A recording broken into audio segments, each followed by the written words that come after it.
Hi and welcome. Thanks for joining us as we take this opportunity to take a look at everything Google Suite on your iPad. So let's get started with today's lesson.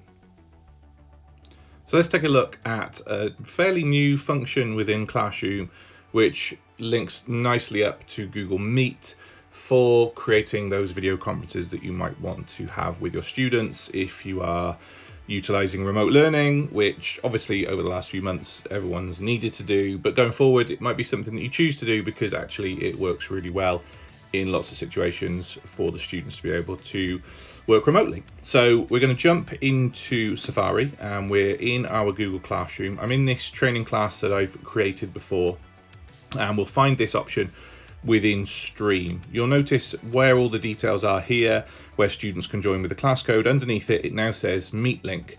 At this point, I haven't activated it, so what you will see is the fact that you can generate your meeting link. Go ahead and tap on that, tap on Generate Meeting Link, and this is just jumping straight to Meet really behind the scenes and creating this link for me in order to use it. Now I can turn this on to be visible to students or not visible to students.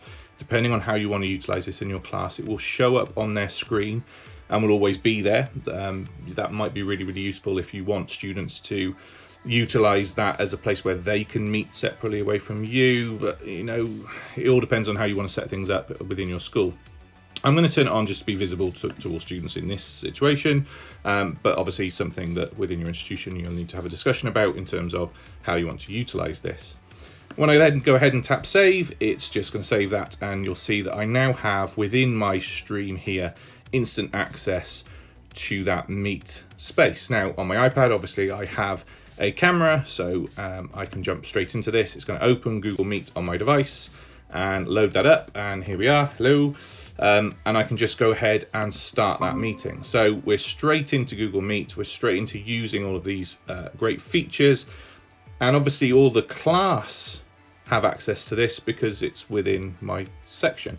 Now obviously if I haven't allowed students to be able to see this straight away, all I need to do is be able to share the link. Now this is just so simple to do. Share the invitation. I can stick this back into Google Classroom in the stream, or email it to them, or airdrop it, whatever it might be. But just a really simple setup. When we're in Google Meet, there are lots of functions in here which make this really nice to use. Obviously, I'm on my iPad, so I can share my screen, which is a really helpful tool in order to be able to use. Just some of the options along the top. I can change the volume, closed captions, which is a really neat touch. For your students, as you can see down the bottom here, everything I'm saying is going into that closed caption, so don't have to think too deeply about making things accessible to my learners because I've got that built in, and accessibility is such an important feature for your students to be able to use. We can see who's in the classroom. Obviously at the moment it's just me, and we can have that chat feature as well. Now don't underestimate the chat feature in any video conference. I've read quite a bit recently about people saying, oh, some students don't look engaged.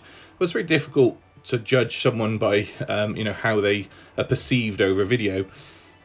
But actually what you'll find is in a chat feature in this set way, I've seen students actually come out of their shell and want to share things more because they don't have to put their hand up and say it in front of other people. So again, really useful feature and to utilize for your students in the classroom as well. Now, along the bottom, I obviously have the ability to turn my camera on or off, and obviously mute myself if I need to mute myself. Now, the final thing that we really want to be able to do is be able to share our screen. So if I tap on the ellipsis, we can, and again, such a really useful thing here, switching the camera, and we're going to look at that in a second, but I just want to present my screen. So when you do this, you'll be able to turn on your screen, start recording it, and share the whole screen to the students so they can see everything you're doing. The other thing we can do here is go to switch camera, which is a really useful way if you want to share information to your students so that they will be able to see things that you're actually doing physically. So think about setting up graphs or show them how to do handwriting, etc. A really nice and easy way in order to do that. So there's a quick overview of how we can set up a Meet within Google Classroom, how we have access to that really nice and easily within Classroom at any point. And in other videos, we're going to take a look at how we can utilize the same kind of approach to create breakout rooms for students to work in smaller groups within that whole class setup.